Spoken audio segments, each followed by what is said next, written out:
My guest today is Jett Tang. Jett is the executive producer of a TV show called The Next Crypto Gem. Yes, it's an upcoming TV series. It's based on crypto. Very exciting. Welcome to the show, Jett. Hey, thanks for having me. It is a pleasure, Jett. Look, let's do what we do at the beginning of the show. Mhm. I'll invite you to please introduce yourself. Love to just hear a little bit about your background, your personal story, and what has led you to becoming, I suppose, the executive producer of the next Crypto Gem. Yeah, absolutely. Well, my name is Jett Tang. I have been in crypto for since about 2016. I have a background in traditional investment banking. I was a buy side mergers and acquisitions advisor for many years. And it was towards the end of last year that I became part of a crypto community called the Hourglass Collective. And we were able to bring into our group a really successful person who owns the Neft vodka brand that's in 22 countries that I'm actually in his Los Angeles office right now. His name is Jeff Mahoney, and he also owns Save Daily, a fintech company with 7,000 institutional clients and about 20 other companies, including a TV production studio. We were able to bring him into our collective called the Hourglass Collective. And we kind of talked about to Jeff and thought about how can we do something to help bring Web3 to the masses. And so we decided on two things. One, to become an incubator and to not take one approach, but to have several projects. And the second thing was that the first thing that I thought is that mainstream TV is just a great vehicle to reach new people and educate them on new topics. And that's where the idea came to for the next crypto gem, which is, so the theme is that it's kind of like a mix between The Apprentice and Shark Tank, where you have 16 crypto projects and they compete first to be the four that make it to our live studio taping in Los Angeles. And then the four teams that make it to the final four go through a number of different challenges to prove their mettle and for the honor and the prize package and bragging rights of being the next crypto gem. We have really good judges. We have Brian D. Evans is one of the judges. He's a Inc. 500 entrepreneur, has over 300 Web3 investments as a VC, was recently featured in Forbes as one of the top 10 people to know in blockchain.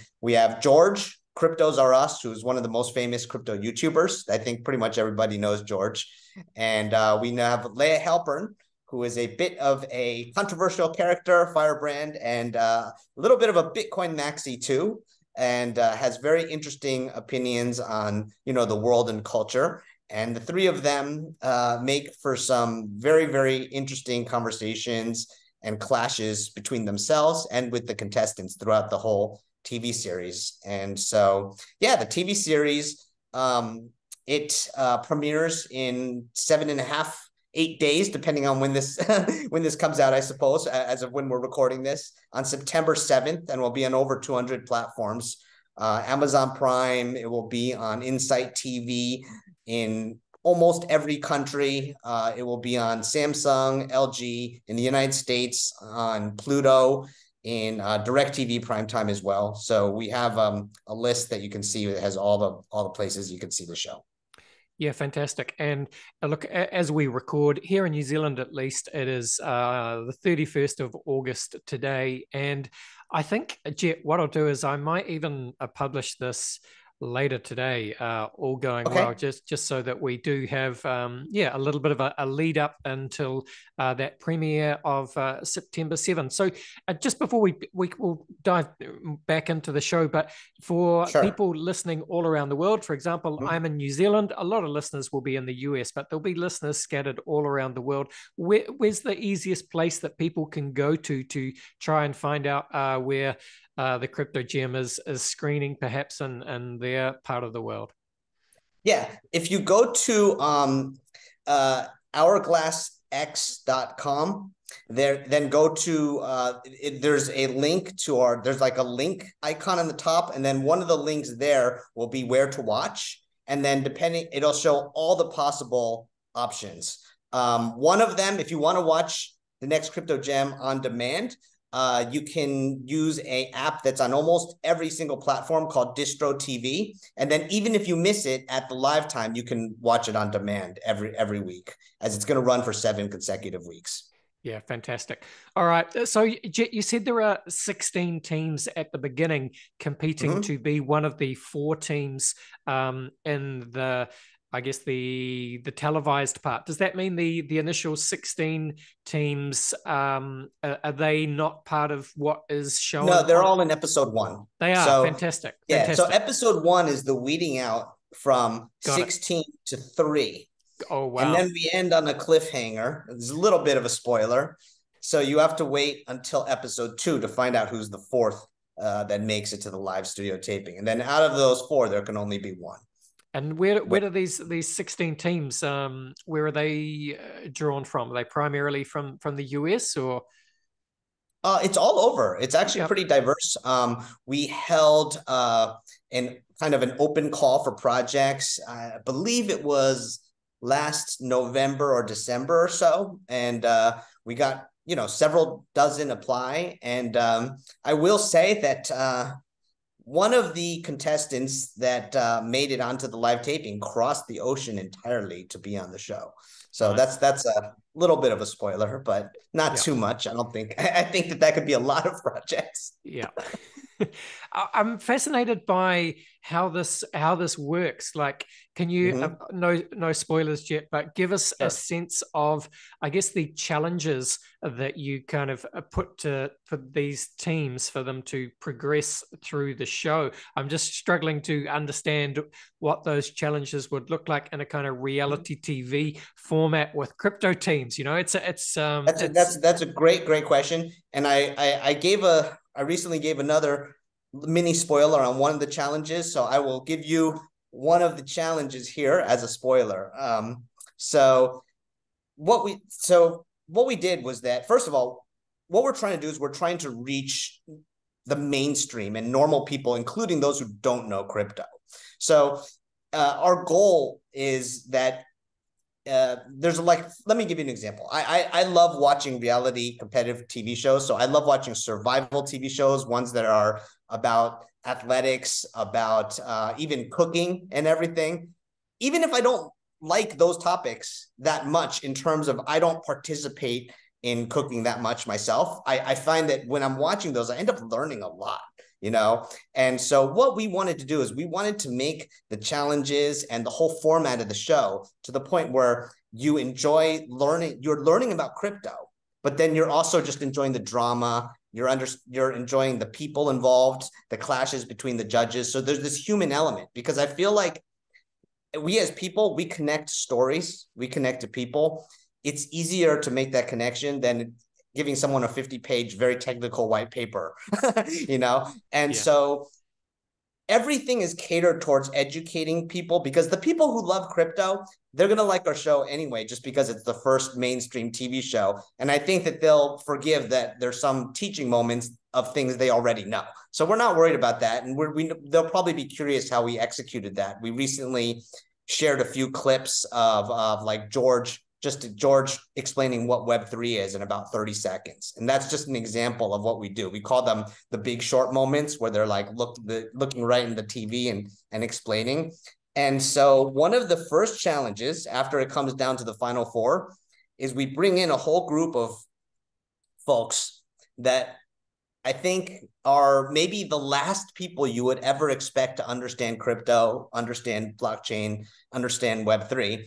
And then the challenge is that you have a very short amount of time. And we believe that we know you're here to tout your project, but we believe that if you're a great leader of a blockchain project, you should be able to explain the very basics of crypto and blockchain to people that don't know anything about it. And then we have them each have a go about it in this challenge. We have then the feedback of the no coiners and there's a lot of fun around that. And then we have and then we have the judges deliberate on who did the best job in that. And the winner of the challenge gets an advantage for next week. Each week, the challenges are different. So it's never boring and never stays the same. It stays the same. You never know what's going to happen next. The contestants didn't know what happened next. They were asking me, are we going to have water balloon fights? Or is there going to be wrestling involved? They had no idea what was going to happen next. And so I can't give away too much, but I think that gives you a little bit of a taste. And again, one of the hints, if you remember The Apprentice, there were a lot of challenges that they went through as to who would be the apprentice. And there's a lot of challenges that the contestants are going to have to go through to be the next crypto gem. Okay, but we will expect then, Jett, to hear terms like everything from decentralized to Ethereum to NFTs, DeFi, blockchain, Bitcoin. These it actually is a crypto-focused show. Absolutely. I mean, the whole show is all about projects that are trying to make it in crypto and explaining the basics of crypto to the people that don't understand it. I mean, one of the reasons why I made this show is that I feel like when I look at mainstream TV and when I look at mainstream news online, a lot of the reporting is very negative, and they just try to focus on the negative side. They want to focus on the Do Kwons. They want to focus on the SPFs, the people that got rugged. They want to make it like it's a shady, dark corner of the internet and all these scammers. And don't get me wrong, that stuff does exist, but there are also a lot of pioneers. There are a lot of people that just want to use this technology to make everything better, to make the world a better place, just like those who were pioneers of the times of the late 90s and early 2000s using the internet. And so I think that story is often ignored, the pioneers, the good people, the people that are building.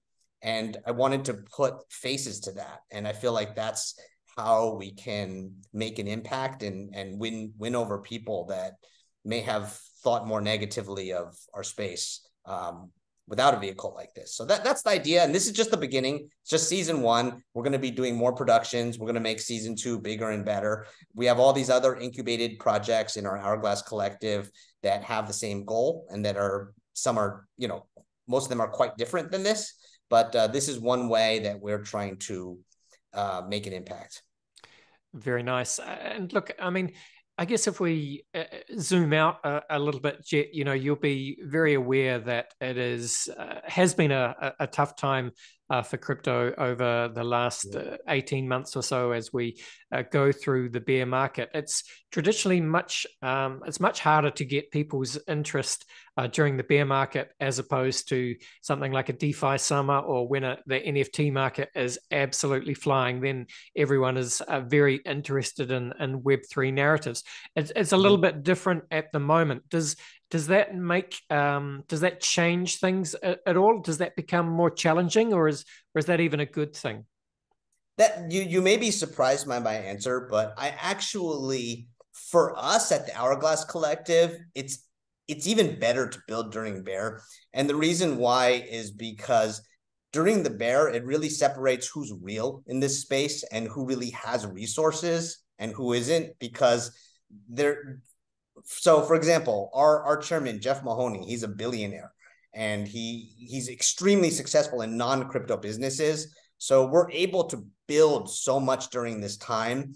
And maybe season 1 airs, it's not in the mania time, but we might be primed for season 2 to be in bull times. Either way, we put in the work to create the format, to get the judges, to develop all these relationships. So then it's easy for us, instead of like we're scrambling. Like I don't like in bulls where people, when projects come out of absolutely nowhere, out of the woodworks, and you haven't seen what they did for the last 2 years during bear, because then it becomes more suspect. So in my case, I feel like everybody loves the feeling of cryptomania, but having been in this for a while, there are the cycles. And I think the ethos here is we build heavy. In bear, we build bigger and bigger regardless of the cycles, and then ideas that we roar and bull, right? So that's absolutely. my thought on that. And look, I'd just loved you to mention again the hosts, Jett. So we've got Brian, Layah, and George. What was, I'm sure they were really excited to essentially front a crypto TV show, but they would have Oh, been yeah. really excited, also a bit scared by the opportunity. What was the kind of the dynamic between the hosts and with the contestants? Yeah. I mean, I think there's two questions there. The first question is that just vetting this, right? So Brian was the first judge that we brought on, and he happened to know a someone who was a guest star, Brandon Adams, a really good motivational speaker. So with Brian, we already the production company we used, Bespoke TV, that is also partially owned by Jeff, our collective chairman. He knew that Bespoke TV makes legitimate, really great TV projects. And so Brian came on board knowing that we were vetted through Brandon Adams. And George asked a lot of questions. And that's just the way he is. And actually, George is a good friend of mine, and we hang out all the time. I go to all his events and parties. Just went to his Vegas event, going to go to his Florida event later next month. And I don't blame him, because when people say a big crypto TV show, it sounds like something that maybe 50 projects will claim that they can do, but only one is actually going to go through it, right? In our space, it's just heavy on promises. And so he asked a lot of questions, but when he vetted through everything and realized that we were completely, we had real backing, and we had Brian on board. And at that point, we had Layah Heilpern on board too. Then he's like, okay, let's do this. And when we went to the taping, when we had the studio, I mean, we had 6 Red cameras, the very, very best production equipment out there. And they could see that we knew what we were doing, and we were moving things along like a real production. And is it true that we can also expect to see guest appearances from Shark Tank's Kevin Harrington and BitBoy, crypto YouTuber? Yes. Yeah, and the BitBoy, given recent events, I'm sure that will be even more viewed because of the controversy. Kevin Harrington, we've actually shared a little bit of his guest appearance on our Hourglass Twitter account, so you can check that out. And he's fantastic. Because there's a little bit of a Shark Tank component to our show, it's nice to have that little bit of a tie, just because we're kind of like a bit of a crypto spiritual successor in some ways, and to have one of the original sharks on our show was a nice little hat tip. Yeah, I love it. And what was the I don't know, the reaction from, I don't know how much actual dealings you would have with people from more like the, traditional TV industry, or the traditional streaming platforms and everything. I guess what I'm saying, Jett, was there any skepticism from more kind of traditional media as to whether they should be putting a crypto show on TV, if that makes sense? That's a fantastic question. And I think we're really lucky, because our distributor, Insight TV, they kind of cater towards Gen Z. So they're way more hip to blockchain to begin with. And they had already been involved with a series called The Blockchain Life. And so they already understood the space. I think if it wasn't for that, we would definitely have obstacles. And but they understood what we were doing from the start, and they've supported it the whole way. And so from that standpoint, I would say that we're lucky. And to be frank with you, I almost expected there would be more of that type of resistance and pushback. But at the end of the day, look, we just made an entertaining crypto show. It's no different than any of the tons of reality shows where people with special interests compete with each other in a fun and entertaining way, and you learn more about that topic. And I think that those involved with producing and distributing our show understood that. Absolutely. All right. Well, look, as we finish up this part of the podcast, Jett, again, look, I'll just invite you to please shout out the next crypto gem, the release date, when people can watch it, what they should do to go find out more about it and all those details. Absolutely. So yeah, you can, the first episode will air September 7th, and then it will be prime time.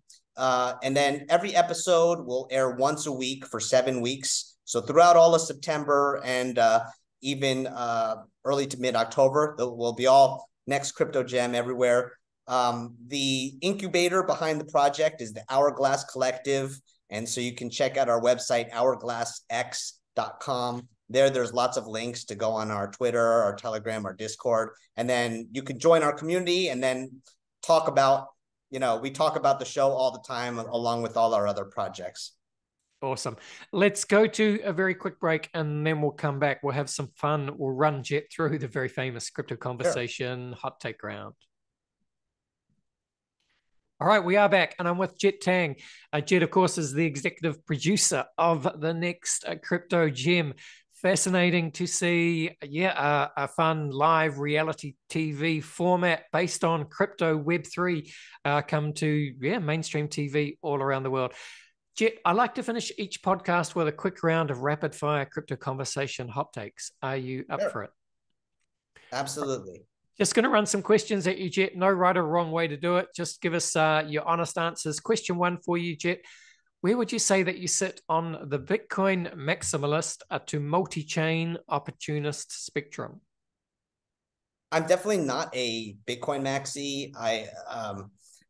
Obviously I pay homage to Bitcoin. Bitcoin started this all, but I mean, the reality is that I use, there isn't that much utility other than the store of wealth. And I'm using ETH all friggin' day, and I'm using, being Binance Smart Chain too, in terms of real utility, transferring, swapping. And so I think that I don't really think that there's an argument for Bitcoin maximalism, given that scenario. I think Bitcoin will always be there. I like it as kind of like the gold of crypto, but I think that it's already obvious that that the future is utility, and so there's going to be other opportunities for other protocols. Nicely said, Jett. What would you say then is your firmest conviction crypto opinion? I'm sorry? What is your firmest conviction opinion about crypto? What opinion do you have that you believe strongly about? Well, I firmly believe that blockchain adoption in general will continue. If you look at the trajectory of internet adoption and blockchain crypto adoption, we're on the exact same curve. And we're still in the early stages. We're in I think that I would equate us to maybe like the mid 1990s in terms of where the internet was at that time. But I firmly believe that while there's going to be cycles, and there's going to be times where we're in the forefront of the news and times where we're in the bear market and boring times, overall blockchain adoption will grow. I love it. All right. Jett, Bill Gates famously said that we tend to overestimate what we can accomplish in 2 years and underestimate what we can accomplish in 10. With that in mind, anything you like, Web3, blockchain, what does it look like in 10 years' time? That's a great question. I think that in 10 years' time, I think really what makes sense in terms of blockchain technology has the potential for revolutionizing so many industries. So I see it being very, I could see it being used in ticketing. I could see it being used in real estate transactions, in finance. And I think it will be, it's hard to imagine, because right now we're still in the Wild West days, who's going to be the leaders at that time. So I won't go that far, but from a broader sense, I think it will really be working in the background, and will just be about digital ownership. But what's happening on the back end is that's being validated through NFTs and blockchain. It may not even be called NFTs at that time, maybe rebranded into something new. But I think that really what's going to happen is that there'll be a seamless user experience on the front end. and then there will be blockchain and non-fungible, what are now NFTs on the back end, driving that validation and having more transparency that way. I'll give you an example. We're actually working with a partner, and they're doing something very, very interesting. You know how the film industry is very famous for, and the music industry, they're both infamous for having very creative accounting that kinds of ends up often screwing over creators, unfortunately. And none of that could happen if all of that was transparent and in the blockchain. So we're actually working with a partner who wants to take the whole Hollywood TV process and create this new level of transparency, so there can't be all these kind of like dirty tricks that screw over a certain amount of people, and just kind of our little wink to the few that take advantage of it. And I think that's really the beauty. There's the decentralization, and then there's the transparency. I like it. All right. Jett, sci-fi author William Gibson said that the future is already here. It's just not evenly distributed. With that in mind, can you think of an example of the future being here right now, but most people aren't aware of it? Well, I mean, it's pretty amazing what you can already what is already happening with in just the last 2 years with ChatGPT, other AI, and with and also, I mean, with things like Neuralink, where they're literally combining into our anatomy and everything. I mean, we're right on the tip of the iceberg in some parts of the world, and if you're in a very specific circle, you may be privy to the bleeding edge of that. But sadly, there are other places in the world, and going off your example, that are still very third world country, where people are just trying to get basic provisions to eat, sleep, live a life. And so obviously unfortunately, into some it's right on the cusp, and to some it's very far away. And I do hope that the whole spirit of blockchain decentralization ultimately will be able to bring things to a broader worldwide contingency in terms of resources. Yes, indeed. All right. Final question, Jett. What is your favorite science fiction book, film, or TV show? Okay, TV show is easy. Without any doubt, Black Mirror. Yes, nice. Have you watched every season, every episode? Every season, every episode. And when the new season came out, I think I binged every single episode in it in within 2 days. I'm actually watching. The writing is so good. It is so good. I'm actually watching. I'm trying to go through every episode at the moment, and I haven't actually done the most recent season. I haven't watched any of the most recent seasons, so I've got that to look forward to. The recent season is a little bit different. It's so kind of a little more towards horror, and a little less towards post-apocalyptic dystopia, but it's still very enjoyable. Awesome. Hey, look, Jett, it has been so much fun talking to you today. Thank you so much for coming on the show. I'm really excited to see how the next crypto gem plays out. I wish you every success with it. Just once again, tell people what they should do, where they should go to learn more about the next crypto gem, and also yourself, if you're on Twitter, etc. Just shout it all out. Awesome. Yeah, I'm on Twitter at UltraStarter. And you can find out more about the show, all our projects at hourglassx.com. There's all the info, all the links. And this is a story in terms of what we're building with the show and everything else that's just beginning. We have an incredible community. And thank you so much for having me. Before I came on here, you sent me a link of some of your other podcasts, and I got to check out some of your other content, really, really high quality interviews, and really appreciate what you're doing. Awesome. Thank you so much, Jett. All the best, and bye for now. Cheers. All right, there you go. That was Jett Tang, Jett executive producing the next crypto gem. Man, sounds like a fun project, EPing a reality TV show on Web3. Yeah, Sounds exciting. I'm going to watch it. So yeah, once again, first episode, September 7. Links are in the show notes. You heard Jett say where to go, what to do. Thanks for watching, team. Thanks for listening. Don't forget to subscribe to the Crypto Conversation and whatever podcast app you are using. But that is it for today. This was the Crypto Conversation for Brave New Coin. See you.